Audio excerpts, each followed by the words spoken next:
Friends, ഇന്ന് ഞാൻ വന്നിരിക്കുന്നത് ഒരു ഈവനിങ് സ്നാക്സ് റെസിപ്പി ആയിട്ടുണ്ട് കേട്ടോ. ഇത് ഞങ്ങളുടെ വീട്ടിലുണ്ടായ ഒരു അരിനെല്ലിക്കയാണ്. നിങ്ങളുടെ സ്ഥലങ്ങളിലൊക്കെ എന്താണ് ഇതിൻ്റെ പേരെന്ന് പറയുന്നതെന്ന് വെച്ചൊന്ന് പറയണേ, കമൻറ്റ് ചെയ്യണേ. ഞങ്ങളുടെ വീട്ടിലുണ്ടായതാണ്. ഇങ്ങനെ കൊലകൊലയായിട്ടുണ്ടായിരിക്കും കേട്ടോ. ഇങ്ങനെ കൊലകൊലയൊക്കെ ആയിട്ടുണ്ടായിരിക്കും കേട്ടോ. പക്ഷേ അതിലൊരു വെറൈറ്റി ആയിട്ട് ഞാനൊന്ന് കണ്ടു. ഞാൻ ആദ്യമായിട്ടാണ് ഇങ്ങനത്തെ കാണുന്നത്.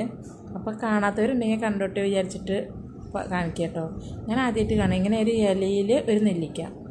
കണ്ടോ, നല്ല രസമില്ലേ കാണാൻ? ഞാൻ ഇത് ആദ്യമായിട്ട് കാണണം കേട്ടോ. അപ്പോൾ ഇതിന് മുന്നേ ആരെങ്കിലും ഇത് കണ്ടിട്ടുണ്ടെങ്കിൽ ഒന്ന് കമൻറ്റ് ചെയ്യണേ. ഇങ്ങനെ തന്നെയാണോ ഉണ്ടാകുമെന്ന് എനിക്കറിയില്ല. ഞാൻ ആദ്യമായത് കൊണ്ട് മാത്രം പറയുവാണ്. നല്ല രസമില്ലേ കാണാൻ? എന്ത് രസമാണ് അല്ലേ? നിങ്ങളുടെയൊക്കെ നെല്ലിക്കയാണ് ഇങ്ങനെ ഉണ്ടെന്ന് വെച്ച് കഴിഞ്ഞാൽ ഒന്ന് പറയണം കേട്ടോ. പിന്നെ എൻ്റെ കയ്യുമ്മ കണ്ടോ, ഇത് ഫുള്ള് ചൂടൂരി കേട്ടോ. വെയിലത്ത് കൂടെ ഡ്രൈവ് ചെയ്തതിൻ്റെയാണ്. അപ്പോൾ എല്ലാവരും സൂക്ഷിച്ച് വീടിനുള്ളിൽ എല്ലാവരും ഇരിക്കുക. Okay, by.